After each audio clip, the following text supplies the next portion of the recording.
Olá, sou Grazi Rossato, Head de Tecnologia aqui na Nefac.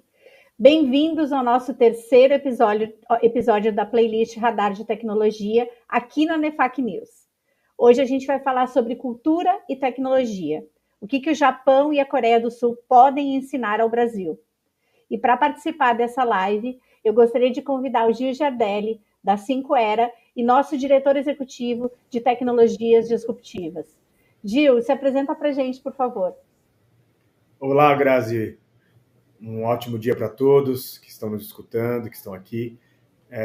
Eu sou aqui, graças a você, diretor da Nefac, que está ali te ajudando na área de tecnologia, pensando nas novas fronteiras. Sou professor, dou aula aqui na Fundação Dom Cabral, já passei 20 anos na SPM, já passei por PUC Rio Grande do Sul, colaboro ainda. Então, minha primeira profissão é professor e sou um roboticista e um eticista. Tenho um laboratório de IA aqui no Brasil de robôs e tenho o prazer de estar rodando o mundo aí falando dessas novas fronteiras. Legal, bacana. Gil, obrigada novamente por estar com a gente. Você esteve recentemente na Coreia do Sul e no Japão, né? E eu queria entender um pouquinho dessa tua missão, né? Então compartilhe um pouco sobre como isso foi, deve ter sido incrível, né? Dentro da tua experiência de estar sempre recebendo aí, né? Na frente dos desafios que tem no mundo, né? Obrigado, Grazi. Eu fui inicialmente visitar a área de robótica e inteligência artificial da Universidade de Tóquio. Depois, na Coreia do Sul, eu fui visitar as empresas que estão lançando. É o país que mais tem robôs industriais a cada 100 mil colaboradores. E também é o país que mais tem robôs sociais, que são aqueles robôs que ficam em casa, robôs humanoides, que são diferentes dos aspiradores de pós automáticos, autônomos. A gente está falando de robô mesmo, com formato humano. Então, a LG e a Samsung hoje são líderes nesse segmento. Eles acreditam que se você tem um smartphone no bolso, no futuro você vai ter um robô, e aí eles têm robôs de vários tamanhos ao seu lado. Além das empresas deles que eu visitei de carros autônomos, de entregas autônomas, eles estão um passo à frente realmente.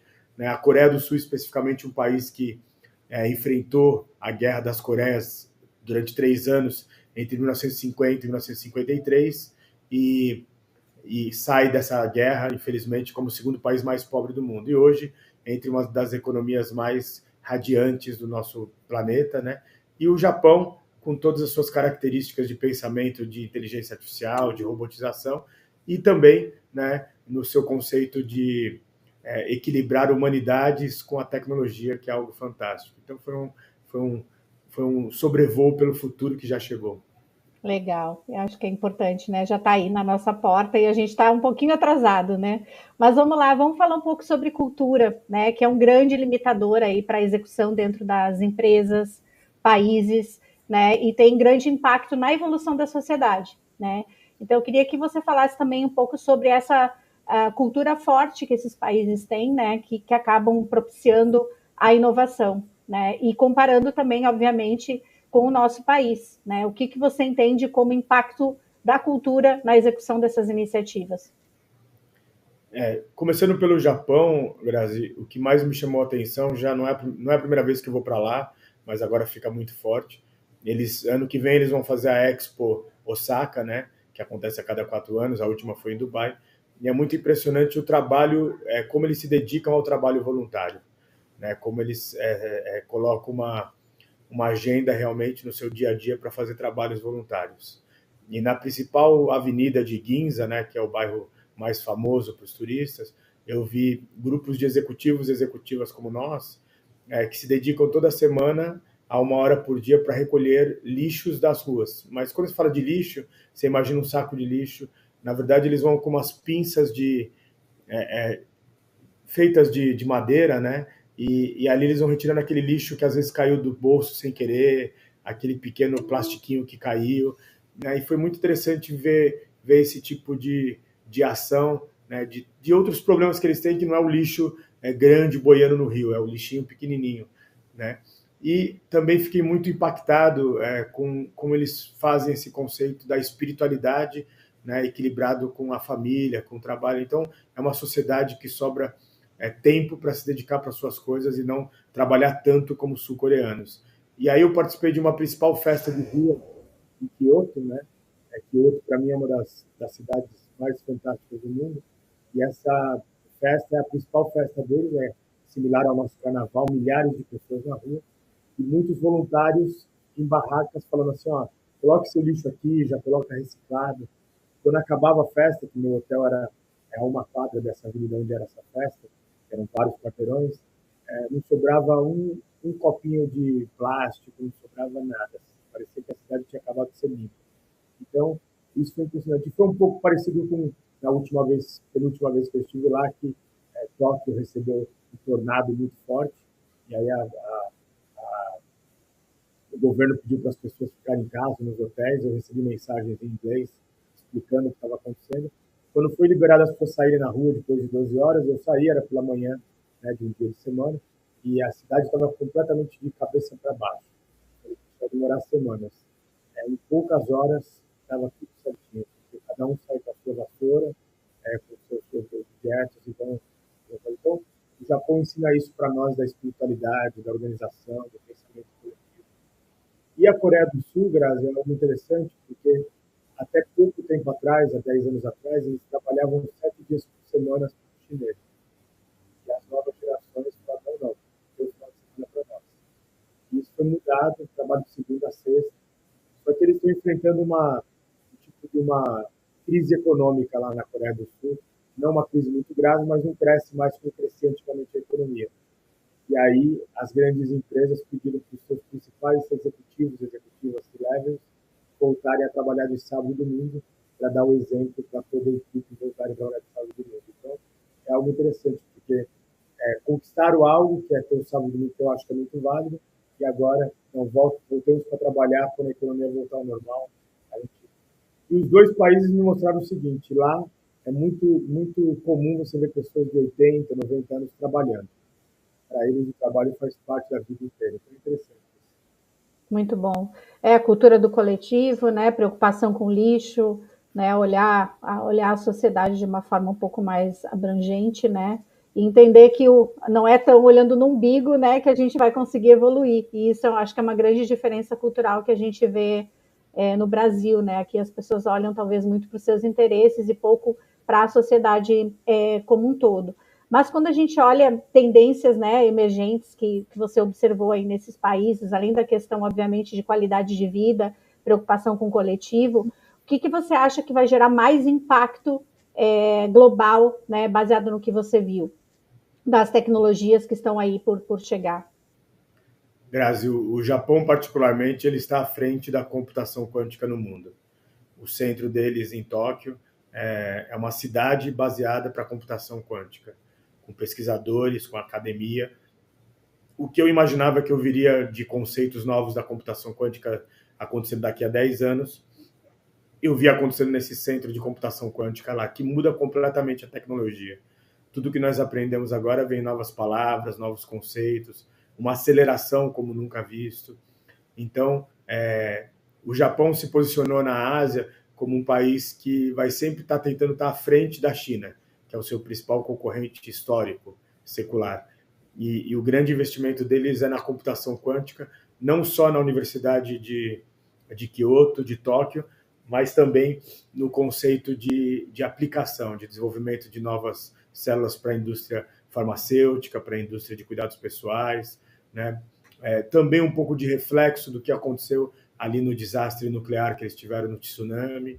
Então, eles estão vendo novas formas de produção de energia, eles estão vendo novas formas de produção de alimentos, né? Para um país, para um mundo que eles acreditam que vai ficar um pouquinho mais escasso, e a solução são as novas tecnologias. Então, o que mais impactou é perceber essa computação quântica que eles estão trazendo e sendo um dos líderes juntos com a Grã-Bretanha e com a China, né? E aí eu acho que fica aqui, nós como da ANEFAC, esse pensamento e nós estamos falando muito de inteligência artificial, mas essa onda já tinha acontecido há 5 anos e chega agora aqui nos últimos 2 anos. Será que temos um projeto de nação para a computação quântica, que é algo urgente? E o que me impressionou na Coreia do Sul é esse pensamento de inovação, de falar assim, nós não somos a Apple, mas a gente vai ser a LG, a Samsung, e já somos líderes do mundo. Essa autoestima deles de falar assim, não vamos rebaixar a nossa cabeça para o século asiático chinês. Então, acho que isso é importante. E o mais interessante, é tudo baseado na pesquisa de médio e longo prazo. Olhar o planejamento, né? Isso também é uma coisa importante da gente trazer, que aqui no Brasil às vezes a gente pensa de 4 em 4 anos, né? E não uma de deixar um legado, enfim, e buscar perpetuar todas as entregas, né? Olhando como um todo. E quando a gente fala de futuro do trabalho, Gil, você comentou que retrocederam em termos de carga horária, aí depois voltaram a ter uma carga horária um pouco mais extensa, de sábado e domingo. Mas, de forma geral, nós estamos vivendo um momento de transformação também aqui no Brasil, questionando o equilíbrio aí de prioridades de vida pessoal e profissional, né, e tomando decisões até de escolha de carreira e profissão em cima disso, né? E aí, como que esses países asiáticos estão lidando com essa prioridade de uma forma geral, assim, né? Como que eles estão olhando essa questão de carga de trabalho? Você mencionou que eles tratam o trabalho como parte da vida, não como algo ruim, mas como algo prazeroso. Mas eu queria te ouvir um pouquinho de forma geral sobre o tema futuro do trabalho. Grazi, o futuro do trabalho para eles passa por extinguir os trabalhos que são insalubres, que utilizam muito a força humana. Eles estão colocando máquinas. Vou pegar um exemplo do Japão. O Japão, pelo seu envelhecimento e por empregos melhores, né, não que todo emprego é muito nobre, tá? Mas eles estão com falta de mão de obra para motoristas de caminhões.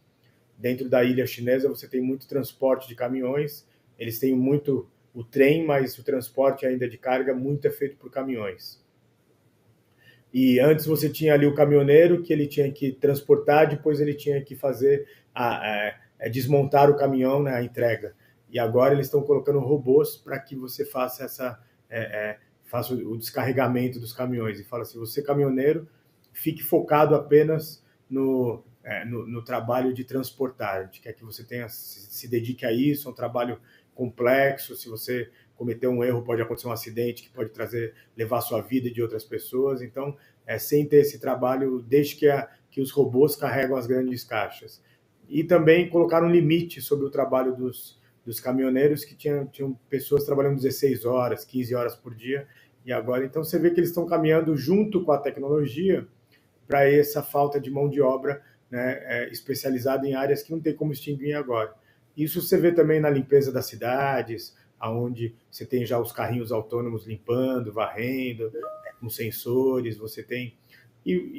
Então, o futuro do trabalho para eles passa por o que eu vi na Coreia do Sul. Eu fui no principal prédio da Naver, que é a principal empresa deles de inteligência artificial. Tem uma Starbucks lá.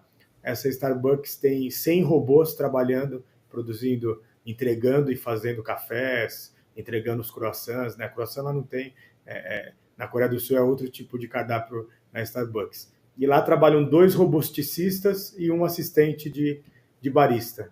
E esses 3 ganham 8 vezes mais do que se fosse numa Starbucks normal. Então, eles falam assim, colocar a tecnologia para trabalhos que faltam pessoas, porque os 2 países estão vivendo pleno emprego, que são taxas de desemprego bem pequenininhas, que não são estruturais, são só de mudança, e trabalhos na agricultura, no transporte de caminhões, a gente vai deixar aquele trabalho para as máquinas. Também nos hospitais, que eles deixam os médicos focados em problemas complexos, que as máquinas ainda não têm respostas, médicos trabalhando com a inteligência artificial, e deixam a inteligência artificial fazendo essa primeira, digamos, primeiro atendimento em muitos casos, para que eles se foquem naqueles que precisam de mais cuidado. Então, acho que esse é o futuro das megacidades, um trabalho mais intelectual, menos braçal e com pagamentos melhores. Legal.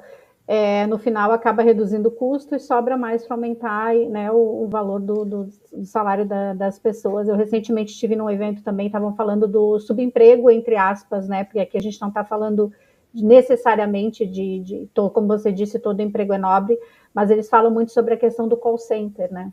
O quanto as novas gerações não querem atuar nas atividades de call center, o quanto isso está sendo ruim, porque não está se conseguindo pessoas para trabalhar nessa área, porque no final é uma área que acaba, né, recebendo muita reclamação, enfim, né, muito estresse.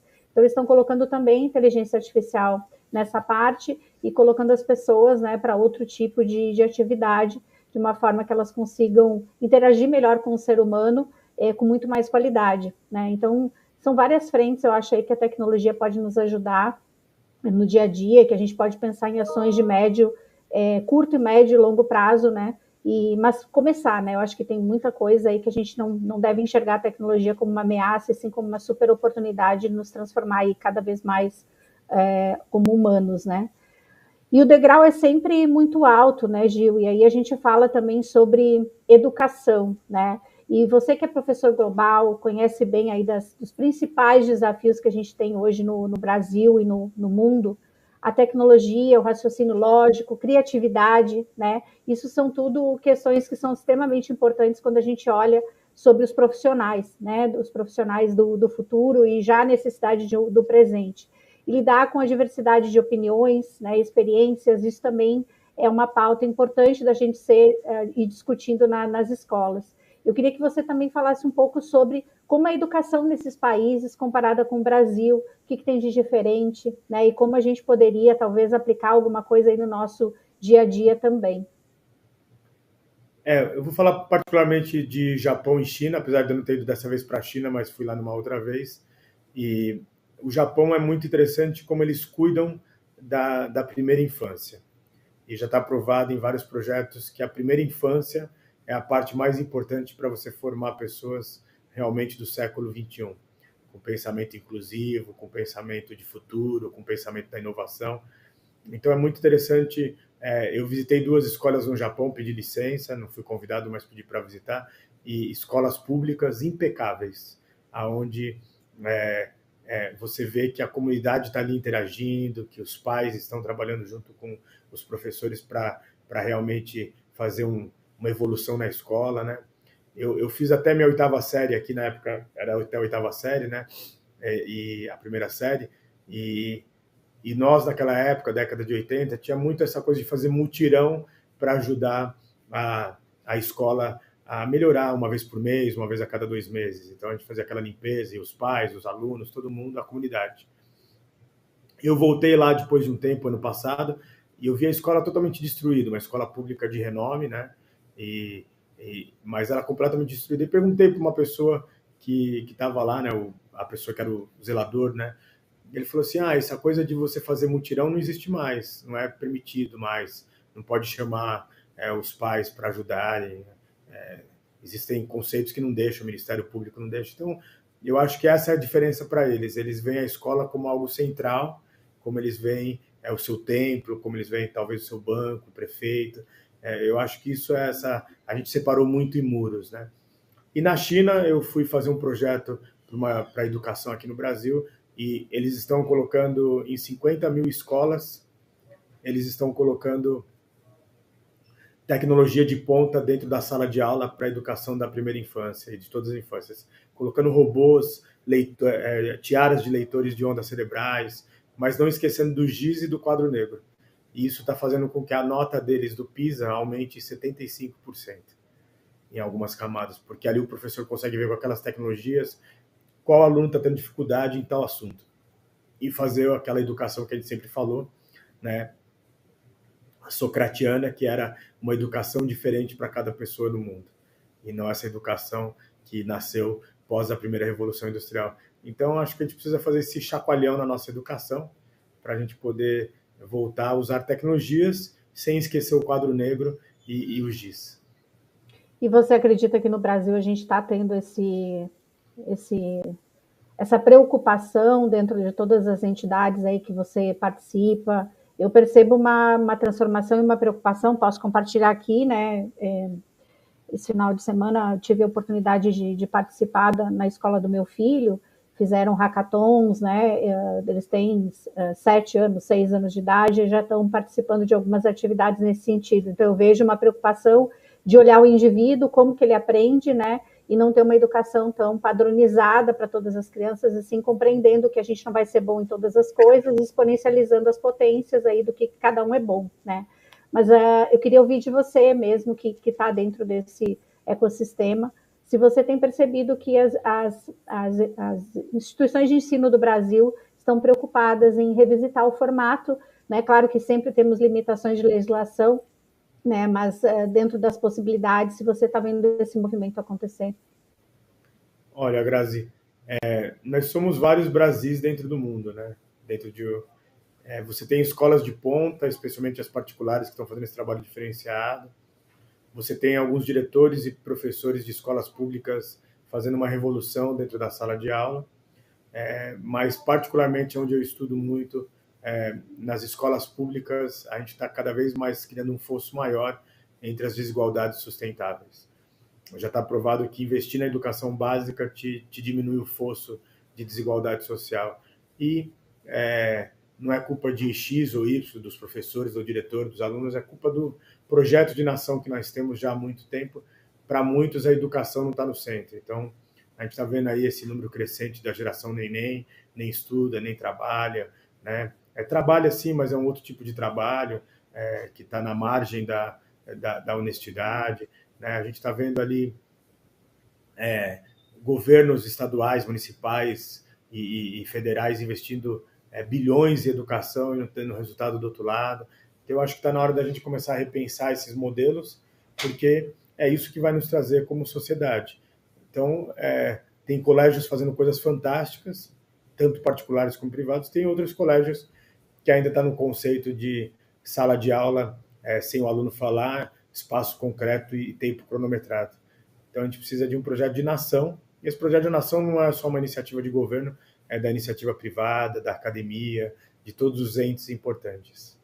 Legal. Existem ações locais e existem ações globais que estão acontecendo. Eu vi que você até compartilhou aí um conteúdo da Unesco, né, sobre a questão da inteligência artificial.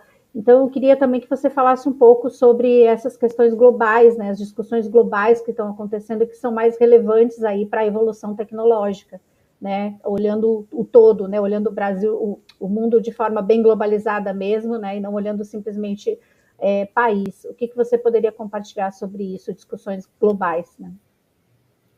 Eu fiz um documento a convite da Abranet, né, que é a Associação Brasileira de Internet, defendendo alguns pontos contra a atual regulamentação, o marco legal da inteligência artificial que está tramitando no Senado. Né, foi entregue isso para o governo do Estado, para alguns senadores. O atual marco legal da inteligência artificial aqui no Brasil, Grazi, foi proposto pelo presidente do Senado, né, Rodrigo Pacheco, e ele fez um trabalho junto com uma comissão, a qual ele só convidou pessoas da área jurídica. Então, faltou lá uma Graziele para dar sua opinião como uma super profissional de tecnologia, que está na ponta mundial. Esse tipo de debate hoje ele não pode passar por uma única área da sociedade, que o jurídico é importante, mas... Então, dito isso, a proposta do marco legal hoje que está no Senado, e que infelizmente parece que vai passar, ele faz a gente regredir como tecnologia, porque na minha visão parece que eles estão só querendo defender algo que é importante, mas que é apenas a reputação dos políticos, onde eles não querem que tenha nenhum tipo... que é importante a gente combater isso, mas isso não é só a única face da economia da inteligência artificial. Então, fico muito triste de saber que a gente está pulando, né, novamente, e desta vez a maior janela de prosperidade desde o pós-Segunda Guerra Mundial. O que está se colocando no PIB global em relação à economia da inteligência artificial, e ali só se colocaram juristas, advogados, pessoas do judiciário para debater, e a tendência foi não criar algo educativo, aprenda a fazer algo com a inteligência artificial, mas algo apenas punitivo. Né? Pune, você fez isso, vai punir. E aí isso está segurando a nossa nação. Como tive um debate agora com o secretário de uma cidade importante em São Paulo sobre a importância de se criar uma fábrica de robôs aqui no Brasil, ou um programa também de exportação e importação ligado a essa nova era. E ele ficou muito interessado com isso, mas só um prefeito, só um secretário municipal não é o suficiente. Eu acho que está na hora da gente acordar para esse conceito da economia da inteligência artificial, que é muito rápido. Então, espero que os senadores olhem não só com o olhar da sua reputação, mas que eles possam olhar o que é essa nova janela da AI Economy, que é a Economy, que é a economia da inteligência artificial, que está fazendo uma revolução. China, só nessa área, cresceu no ano passado 17,6%. Para uma economia que cresce do tamanho deles, olha só a oportunidade que eles estão tendo. 4.500 empresas estabelecidas novas de inteligência artificial. E aí, só para fechar esse raciocínio, o nosso empreendedorismo no Brasil está indo muito bem, só que agora chegou num ponto de inflexão. Se a gente continuar fazendo empreendedorismo com ferramentas e regras da outra economia, que era da transformação digital, e não for para a transformação digital avançada e a inteligência artificial, a gente vai ter muito problema. Então, está na hora da gente dar um chacoalhão sobre isso, e que bom que a NEFAC dá esse espaço. A gente está na luta aí para tentar sempre analisar, e esse é um dos desafios que a gente tem, né, Gil? Porque, como você comentou, esses debates, essas discussões, de uma forma um pouco mais abrangente, não somente olhando uma área, né, ou área jurídica, ou área tecnológica, ou área de segurança, que também, às vezes, né, quando a gente fala LGPD, quando a gente fala GDPR, né, são questões que podem impactar a inovação. Então, a gente tem que olhar sobre várias lentes, né, sobre vários pontos, porque não dá para a gente olhar sobre um único prisma e definir regras punitivas em cima disso, né? E além da importância também da gente ter uma arma poderosa aí, que são as redes sociais, que hoje formam opiniões, né, sem embasamento, e as pessoas consomem conteúdo de uma forma muito rápida, né? Então, um título já cria-se uma opinião, né? O título de uma notícia já se cria uma opinião, então não há aprofundamento. Então, acho que existe uma preocupação muito grande sobre essa educação das redes sociais, né? E a formação de opinião também sobre a questão das redes sociais. Mas, ao mesmo tempo, Gil, eu vejo as pessoas estudando, né? Algumas pessoas estudando muito sobre filosofia, e o quanto isso é tão antigo, né? E tem hoje se aproximado, né? Neurociência, filosofia, das pautas de tecnologia. Então, fugindo um pouco aqui do nosso tema, mas falando diretamente também sobre tecnologia, como você vem percebendo essa questão da filosofia conectando com pautas de tecnologia? Puxa, Grazi, você sabe que nas minhas aulas eu coloco muito a conexão entre o passado e o futuro, a filosofia greco-romana com o mundo digital. E é interessante ver, por exemplo, eu puxei alguns cargos que estão disponíveis em Hollywood, na área de tecnologia, de inteligência artificial, e você tem ali o AI eticista, que é aquele que pensa na ética da inteligência artificial em empresas, em conglomerados de comunicação. No Vale do Silício, esse é um cargo também muito bem remunerado. Então, vejam só, é importante os engenheiros de automação, de computação, de inteligência artificial, de tecnologia, mas agora de mão dada para esses profissionais que têm um olhar tecnólogo, mas também têm um olhar humanista. Porque no final, durante muito tempo, nós esquecemos que a tecnologia foi feita para nos fazer ter vidas melhores. Era só por isso. E a gente colocou a tecnologia na frente de tudo, criamos conceitos que eram de difícil entendimento para quem não era um programador ou era um tecnicista. E eu acho que agora a gente voltou a se entender que cada dia mais, no caso da inteligência artificial, ela vai ficar muito mais invisível e ela tem que ser usada pela minha mãe, que tem quase 80 anos, e por alguém que nasceu já conectado no celular. Eu acho que esse é o debate. Por isso que não só a filosofia, mas as ciências humanas foram tão importantes. Sejam ela a economia, a filosofia, a comunicação, né, o CX agora, que é algo mais recente, de 10 anos para cá, nunca foi tão importante. Legal. Gil, sempre um prazer falar contigo. Eu poderia passar o dia inteiro aqui trocando ideia. Gosto muito aí das trocas, né, que a gente tem, especialmente porque eu estou no dia a dia, né, aplicando aí a tecnologia que está às nossas mãos, e você está olhando coisas que estão por vir, né, que na verdade já existem em outros lugares e aqui ainda não foram implantados. Então é sempre uma troca muito rica. Acho que a gente precisa expandir a nossa consciência e as possibilidades que a gente tem. Passo então para os agradecimentos finais aí da gente estar junto hoje. É sempre uma honra, né, a gente se conectar. E queria também agradecer a todos que estão nos assistindo, né? O Radar Tecnologia tem como objetivo trazer essas pílulas, né, de inovação, trazer pílulas de tecnologia com profissionais de mercado, com profissionais que estão trazendo aí a inovação, né, para o dia a dia das empresas e das pessoas, né? Então, Gil, muito obrigada pelo teu tempo aí, que eu sei que é super corrido, por estar com a gente aí. Obrigado a você, Grazi. Eu acho que a minha consideração final é para te agradecer de coração pelo que você tem feito pela tecnologia do país, sempre construindo pontes. Você é realmente o que eu acho que você é o que você compartilha. Você sempre está compartilhando pontes, contatos, projetos. Né? O trabalho que você está fazendo voluntário na NEFAC é fantástico, de de trazer muitas pessoas para discutir o futuro. Eu acho que esse é o exemplo que a gente precisa no Brasil, de pessoas que, mesmo com a sua agenda, puxa, os clientes que você tem, os seus projetos de vida, a sua vida também particular, que não te deixaria desculpa para você não ter tempo para nada, você consegue arranjar tempo para fazer a gestão desse grupo que está em volta de você, para a gente pensar o futuro da tecnologia no Brasil. Muito obrigado. Imagina, nada a agradecer. Gente, muito obrigada então e até a próxima, no próximo Radar Tecnologia.